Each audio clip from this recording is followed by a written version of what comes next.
Les élèves des premières années baccalauréat scientifique, bonjour et bienvenue à ce nouveau chapitre en chimie intitulé Les molécules organiques et squelettes carbone.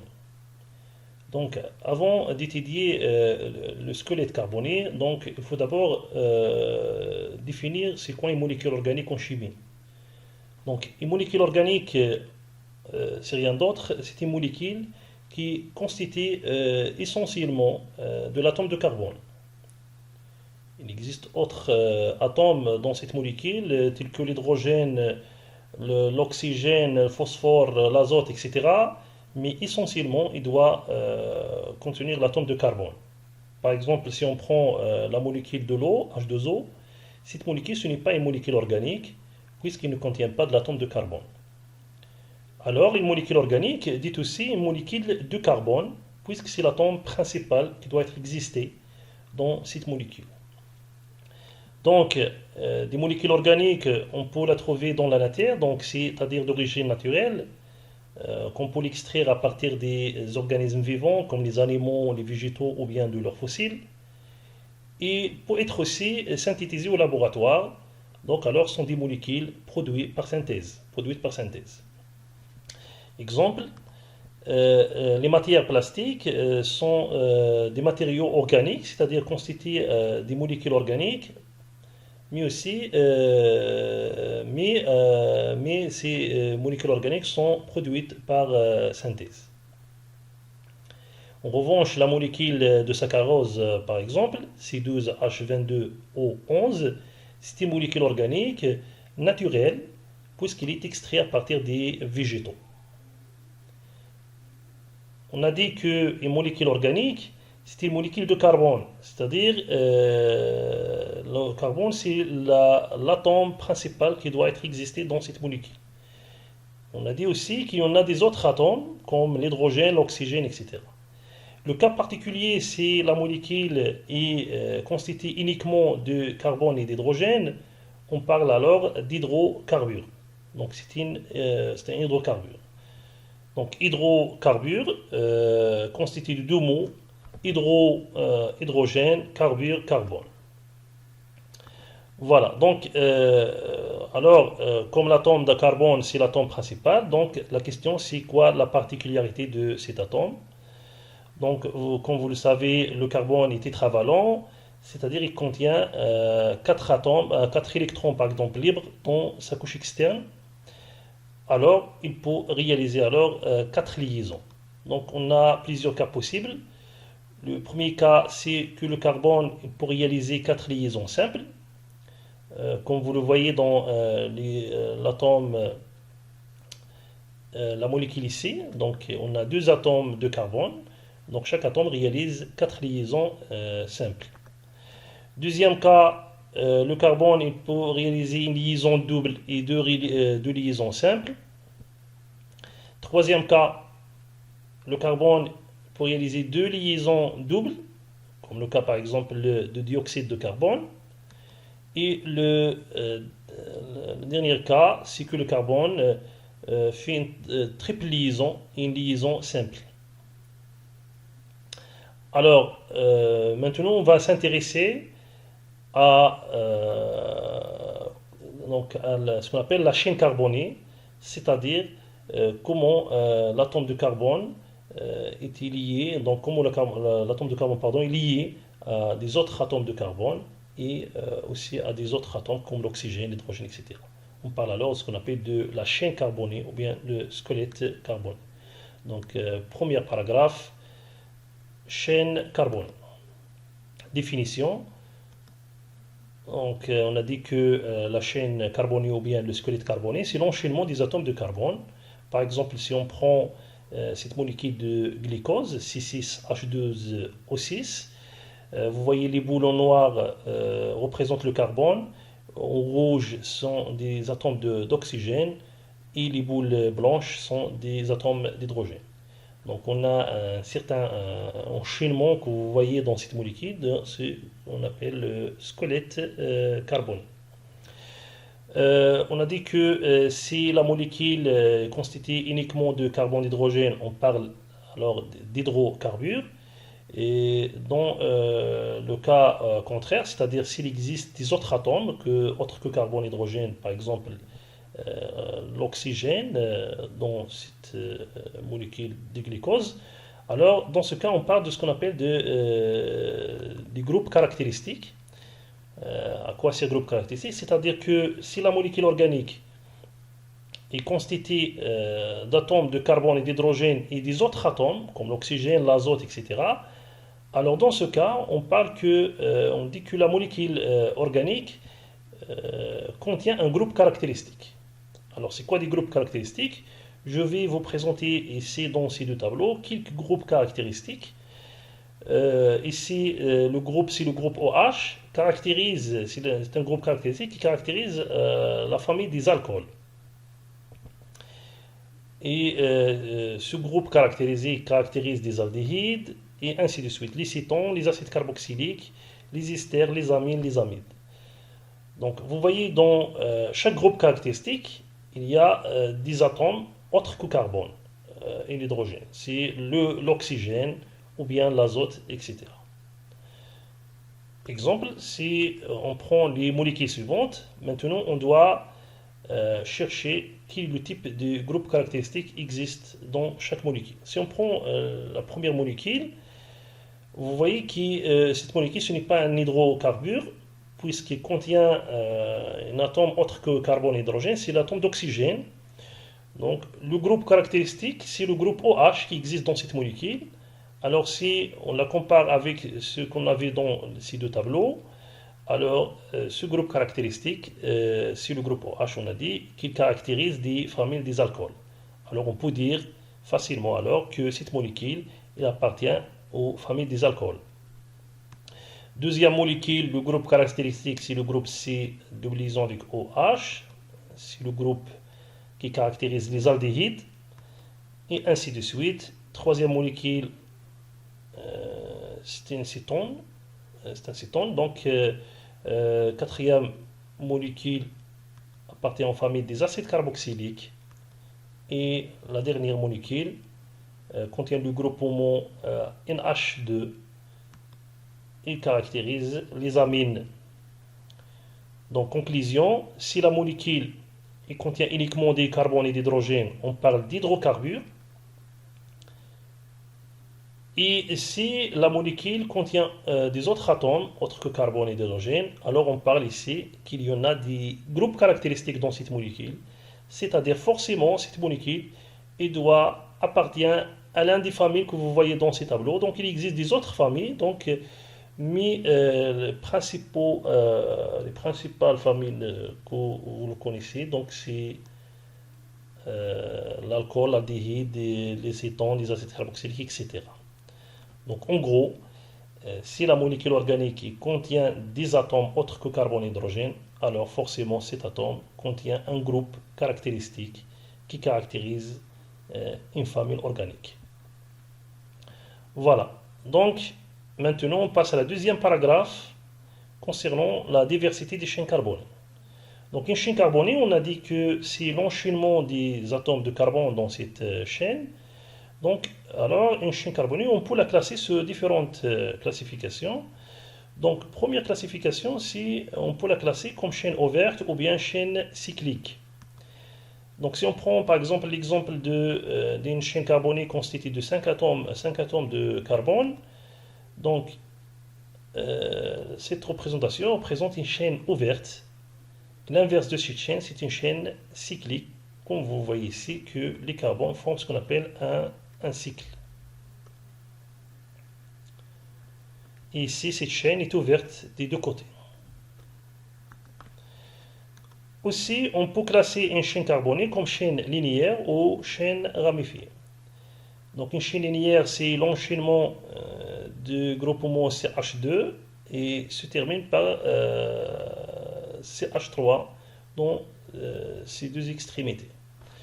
Donc l'exemple, c'est CH3, CH2, CH2, CH3, c'est une chaîne linéaire. L'inverse de chaîne linéaire, c'est une chaîne ramifiée. Vous voyez, par exemple, dans cet exemple, on présente, par exemple, si on prend, par exemple, cette chaîne carbonée, on peut caractériser une chaîne principale par exemple cette chaîne comme chaîne principale, vous voyez qu'il y a un radical qui sort de cette chaîne. Donc alors, on parle ici d'une chaîne ramifiée. Donc vous pouvez l'imaginer comme un arbre. Donc la chaîne en rouge, c'est l'arbre. Et le groupement en bleu, c'est la broche qui sort de l'arbre. Remarque, ces deux chaînes, ici, la chaîne linéaire que j'ai représentée ici, pardon, cette chaîne linéaire et cette chaîne ramifiée, on peut aussi la caractériser comme chaîne ouverte, puisque ce ne sont pas des chaînes cycliques. Donc cette chaîne est ouverte par les deux côtés, tandis que cette chaîne est ouverte par trois côtés, donc sont les voies. Donc une voiture qui arrive, il peut rentrer d'ici, il sort d'ici, il peut aussi rentrer d'ici, il sort d'ici, ainsi de suite. Donc on peut l'imaginer comme ça. Donc les deux chaînes sont aussi dites chaînes ouvertes. Maintenant, donc on a classé une chaîne carbonée comme chaîne ouverte ou bien cyclique, linéaire et ramifiée. Donc il existe une troisième classification. C'est une chaîne, on peut la classer comme saturée ou bien insaturée. Donc saturée, c'est-à-dire que cette chaîne carbonée, toutes les liaisons carbone-carbone sont des liaisons simples, comme l'exemple que vous voyez ici. Les trois liaisons que vous voyez ici, les liaisons entre les atomes de carbone sont des liaisons simples. Alors, ce type de chaîne se caractérise par chaîne saturée. Donc, c'est une chaîne saturée. L'inverse d'une chaîne saturée, c'est une chaîne insaturée. C'est-à-dire, au moins, il doit contenir une double liaison ou bien une triple liaison. Vous voyez dans cet exemple, cette chaîne contient une double liaison. Alors, cette chaîne est dite insaturée.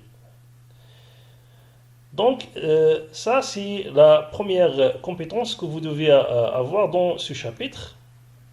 C'est que vous devez classer une chaîne carbonée. Ouverte, cyclique, linéaire, ramifiée, saturée, insaturée. Donc, pour bien clarifier cette notion de classification, donc on doit prendre ces deux exemples. Donc, le premier exemple, on prend cette chaîne carbonée. Donc, la première question que je pose, c'est est-ce que, tout d'abord, c'est une molécule organique? Oui, c'est une molécule organique, très bien, puisqu'il contient l'atome de carbone. Est-ce que c'est un hydrocarbure? Oui, très bien, c'est un hydrocarbure, puisqu'il contient, puisqu'il est constitué essentiellement, ou bien uniquement des atomes de carbone et d'hydrogène. Maintenant, on doit classer cette chaîne carbonée. Première question, est-ce qu'il est ouverte ou bien cyclique? Très bien, c'est une chaîne ouverte. Donc, elle est ouverte par trois voies. Première voie, deuxième voie et troisième voie. Deuxième question, est-ce que c'est une chaîne linéaire ou bien ramifiée? Bravo, c'est une chaîne ramifiée. Vous voyez qu'il existe un radical ici. Ça, si on considère cette chaîne comme chaîne principale. Donc, il y a un radical. Alors, cette chaîne, c'est une chaîne ramifiée. Troisième question, est-ce que c'est une chaîne saturée ou bien insaturée? Voilà, c'est une chaîne saturée, puisque toutes les liaisons carbone-carbone sont des liaisons simples. Liaison simple, liaison simple, simple, aussi simple, et liaison simple. Toutes les liaisons sont simples, alors cette chaîne carbonée est saturée. Donc, conclusion, cette chaîne carbonée est ouverte, saturée et ramifiée. Deuxième exemple, si on prend cette chaîne carbonée, première question, est-ce qu'il est ouverte ou bien cyclique? Bravo, c'est une chaîne cyclique puisqu'il contient un cycle. Vous voyez que le cycle est constitué de 6 atomes de carbone. Deuxième question, est-ce qu'il est linéaire ou ramifié? Donc attention ici, donc la classification linéaire, on ne peut pas la dire ici, puisque s'il est déjà cyclique, donc on ne parle pas de linéaire. Donc la question que je dois poser vraiment c'est est-ce qu'il est ramifié?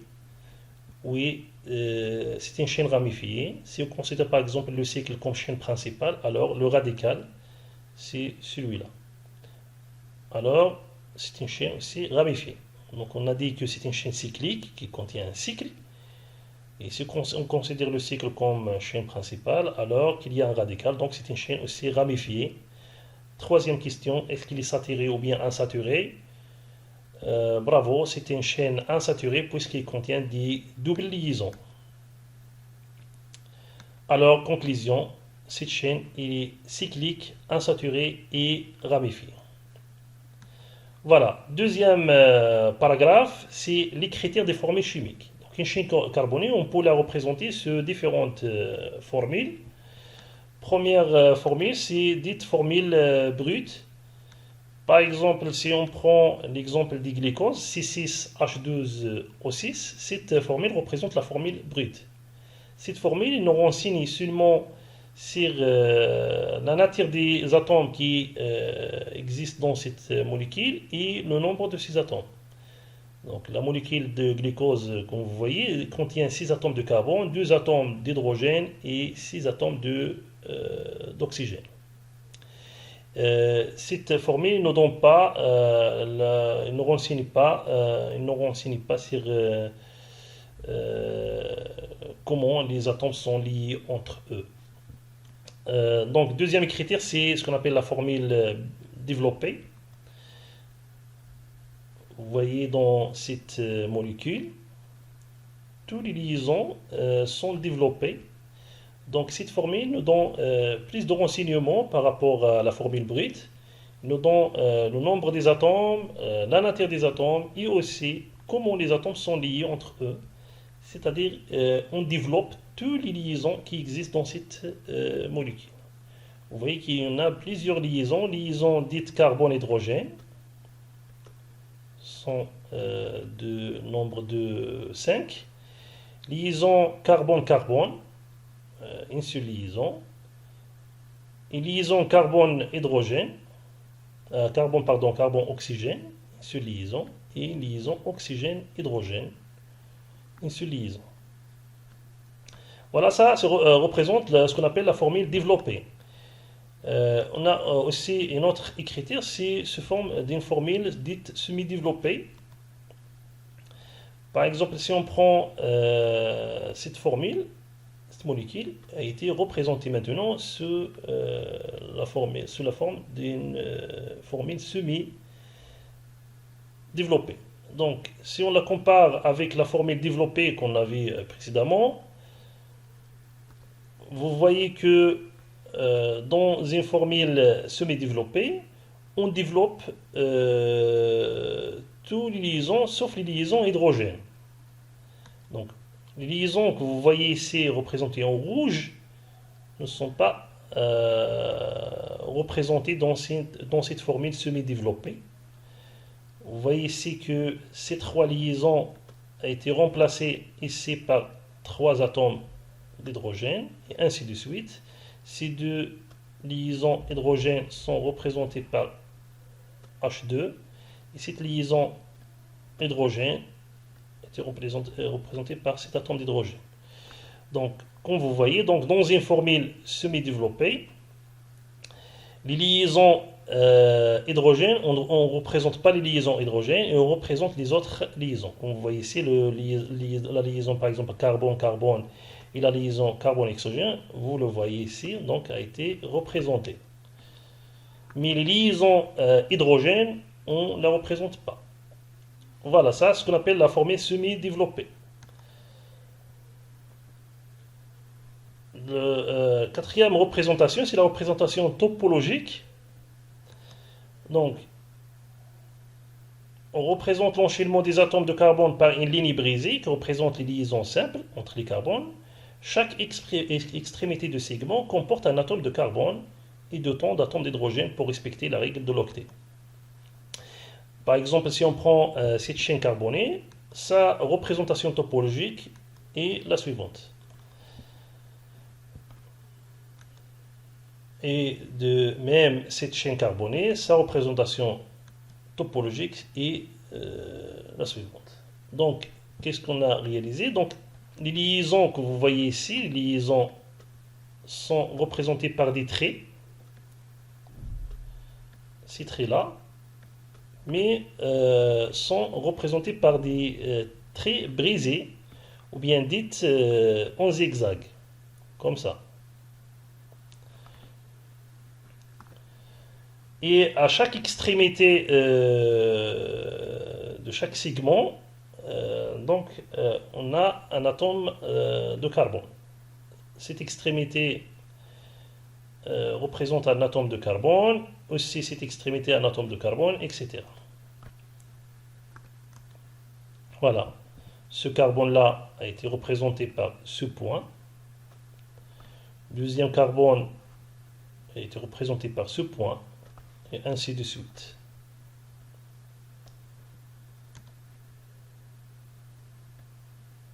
Voilà. Donc ici, on représente les carbones par des extrémités, par des points, et on ne représente pas des atomes d'hydrogène. Voilà, de même dans le deuxième exemple. Voilà, donc on passe à des autres exemples. Si on prend cette molécule organique, sa représentation topologique, c'est la suivante. Vous voyez que le cycle contient 6 atomes de carbone, 1 atome de carbone, 2 atomes de carbone, 3 atomes de carbone, 4 atomes de carbone, 5 atomes de carbone et 6 atomes de carbone. Vous voyez, on représente les carbones par des points et on ne représente pas les atomes d'hydrogène. Vous voyez, les doubles liaisons sont ici. Cet atome de carbone est représenté par ce point. Cet atome de carbone. Maintenant, on doit briser la liaison, le segment. Donc, c'est représenté par ce point. Voilà. Dernier exemple, si on prend cette chaîne carbonée, vous voyez que cette chaîne carbonée contient un groupe caractéristique puisqu'il contient un atome autre que carbone, hydrogène. Ça, c'est le groupe caractéristique. Dans ce type de chaîne carbonée, sa représentation topologique, c'est de la manière suivante. Vous voyez que le groupe caractéristique est représenté dans les critères topologiques. Donc, en gros, si la molécule contient des atomes autres que carbone et hydrogène, dans ce cas par exemple l'oxygène, on représente l'oxygène et on représente aussi les atomes hydrogène qui sont liés à cet atome. Vous voyez, on représente cet atome.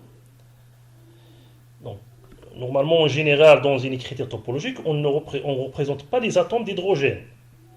Mais cas particulier, dans le cas où la molécule contient des autres atomes que le carbone et l'hydrogène, comme l'oxygène, l'azote, etc., les atomes d'hydrogène qui sont liés à ces atomes, on doit la représenter. Comme le cas vous voyez ici. Vous voyez que ici, ces deux atomes d'hydrogène, alors, ils sont existés ici, donc on ne doit pas la représenter. Mais le cas de l'hydrogène qui est lié à l'oxygène, on doit la représenter. Voilà, ça, c'est les critères topologiques de cette chaîne carbone. Donc, pour bien clarifier cette notion des critères, donc on doit réaliser cette application. Arrêter la vidéo et faire l'application. Dans cette application, nous a donné la formule développée et il nous a demandé de trouver les autres formules, c'est-à-dire brute, semi-développée et la représentation topologique. On commence tout d'abord par la formule brute. Donc la formule bride, il regroupe seulement la nature des atomes et le nombre de ces atomes dans cette molécule. Donc on compte par exemple le nombre de carbone. Dans cette molécule, il y en a 4 atomes de carbone, 9 atomes d'hydrogène et 2 atomes d'oxygène et un atome d'azote. Donc la formule bride, c'est C4H9O2N. Maintenant, la formule semi-développée. On a dit que la formule semi-développée se diffère par rapport à la formule développée par que les liaisons hydrogène, on ne représente pas les liaisons hydrogènes. On représente toutes les liaisons, mais sauf les liaisons hydrogènes. Donc, on compte les liaisons hydrogène. Vous voyez ici, ça, c'est une liaison hydrogène. Liaison hydrogène, liaison hydrogène. Liaison hydrogène, hydrogène, hydrogène. Et de même ici, ce sont des liaisons hydrogène. Ces liaisons, on ne doit pas la représenter dans la formule semi-développée. C'est-à-dire ici, on peut écrire CH3. On regroupe ces atomes d'hydrogène, CH3. Ici, c'est CH3. Ici, on écrit tout simplement OH. Ici, on écrit NH2. Mais les autres liaisons, ici, carbone-carbone, et aussi carbone-carbone ici, et aussi cette liaison, et de même, ces liaisons-là, on doit la représenter. Donc, la formule semi-développée est de la manière suivante.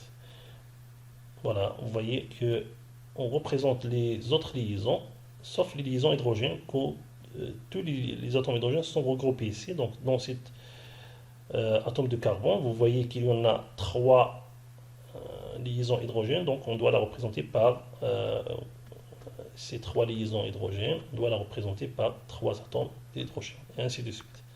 Donc, je répète, dans une formule semi-développée, il se diffère par rapport à une formule développée, c'est que toutes les liaisons sont représentées sauf les liaisons hydrogènes. Maintenant, on passe à la représentation topologique. On a dit dans la représentation topologique, les carbones sont représentés par des points. Les hydrogènes, on ne représente pas les atomes d'hydrogène, sauf les hydrogènes qui sont liés à des atomes autres que carbone. Donc, par exemple, dans cette molécule, vous voyez qu'il y en a 4 atomes de carbone. Donc, on représente tout d'abord ces 3 atomes de carbone par des points, mais liés avec des liaisons qu'on doit la représenter avec des lignes brisées. Donc, sur la manière suivante. Donc, vous voyez que cet atome de carbone est représenté par ce point. Le deuxième atome de carbone est représenté par ce point. Et le troisième par ce point. Voilà. Maintenant, on arrive à la liaison entre le carbone et l'oxygène. Puisque cet atome, c'est de l'oxygène, donc on doit représenter cet atome, donc qui est lié avec le carbone avec une double liaison. Voilà, donc on doit la représenter comme ça. Aussi, cette liaison, on doit la représenter. Et aussi, donc, on écrit tout ce groupe OH. On présente aussi cet atome d'hydrogène, puisqu'il est lié à l'oxygène. Mais attention, ces 3 atomes d'hydrogène, on ne doit pas la représenter, puisqu'ils sont liés au carbone. Vous voyez ici, on présente seulement un point. Donc, souvenez bien que ce point, c'est le carbone lié à 3 atomes d'hydrogène. Une remarque, donc, dans une molécule organique, par exemple, comme celle-là, chaque atome de carbone, on a dit que c'est tétravalent et il doit réaliser 4 liaisons. Vous voyez, par exemple, cet atome de carbone, il fait une liaison avec cet atome de carbone et 3 liaisons avec 3 atomes d'hydrogène. Comme vous le voyez ici dans cet exemple. Donc, c'est tétravalent, donc il doit réaliser donc, alors au total 4 liaisons. De même, par exemple, si on prend cet atome de carbone, vous voyez, il réalise une liaison ici, deuxième liaison ici, et 2 liaisons ici, donc ça fait au total 4 liaisons. Par exemple, cet atome de carbone, il réalise une liaison ici, donc combien il reste de liaisons? Il reste 3. Ces trois liaisons donc réalisent ces trois liaisons avec trois atomes d'hydrogène qui ne sont pas représentés ici. Donc on continue, donc on est arrivé à ce carbone et ces deux liaisons. Donc maintenant on arrive au carbone numéro 2, c'est-à-dire ce point-là, qui représente ce carbone. Vous voyez que ce carbone est lié en même temps avec un autre atome de carbone et un groupe poumon NH2. Donc sa représentation topologique finale, c'est de la manière suivante. Voilà, donc on est arrivé ici dans la première partie de ce cours. Donc on va continuer dans la deuxième partie. Donc merci.